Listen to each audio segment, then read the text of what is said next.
A protože slyšíte muziku z filmu Býval v Británii, tak přivítáme na festivalu této večerce, který jmenuje Legendu Býval v Británii. To полетел!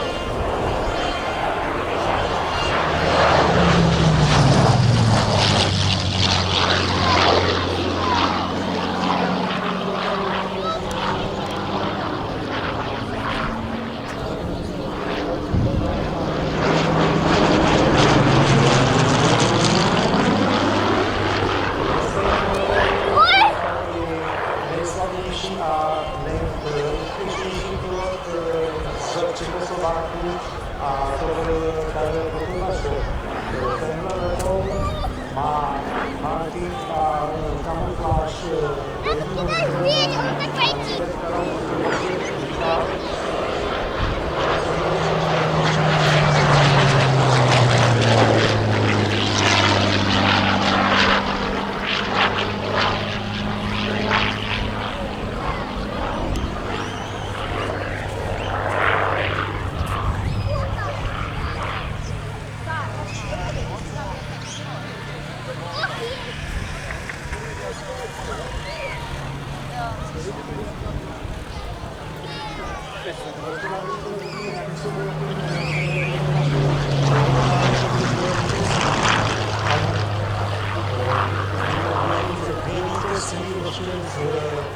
nad Francií a zbytek je právě na Hurricane, ale byly to lety noční.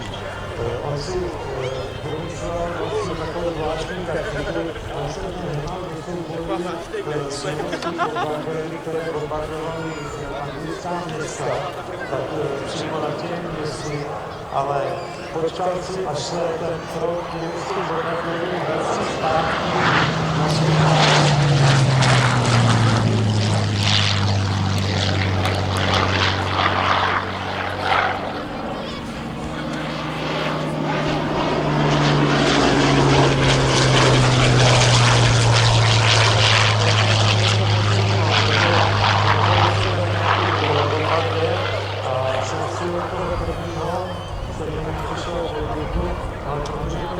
Přistávací manévru, tak dole na zemi se domnívali, že třeba byl ten bombardier poškozený při náletu nebo prostě havárii při přistání. No a ten Kotubašov se vrátil znovu do toho vypuštěného okruhu. No a se dali, že nočky jednoho a potom ten první bombardier panika,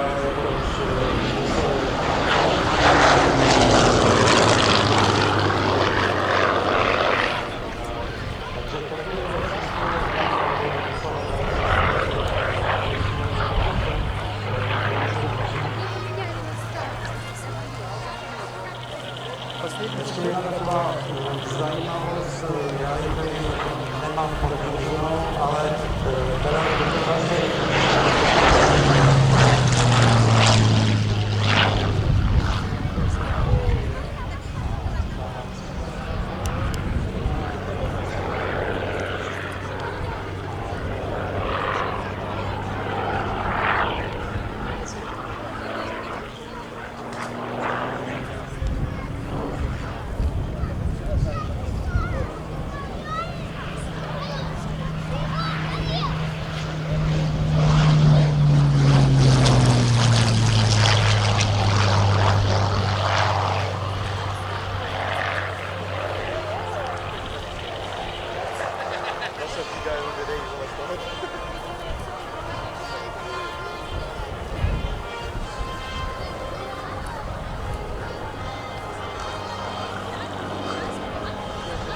No i tak mimochodem, ten Hurricane, kterou tady vidíte, je na světě poslední jediný létající typu Mark 4.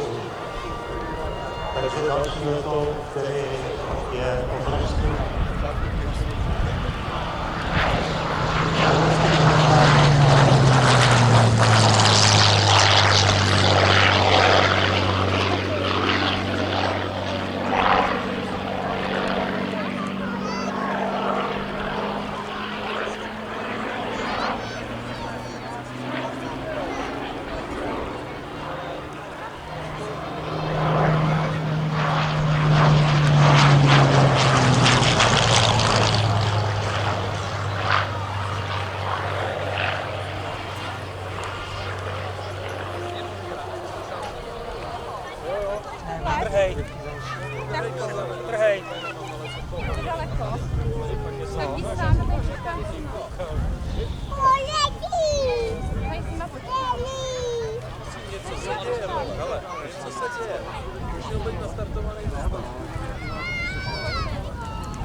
Další ty vole.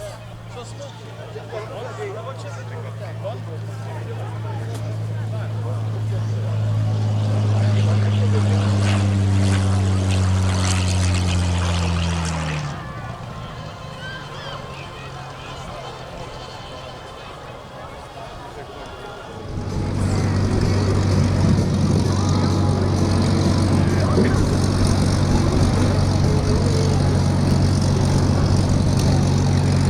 Ještě jednou bych rád využiju vlastně téhle pauzy nebo čekání na vlaštovku na Messerschmitt tady na letišti v Chebu a chtěl bych poděkovat společnosti Vakr, protože právě díky ní tady máme dětskou zónu.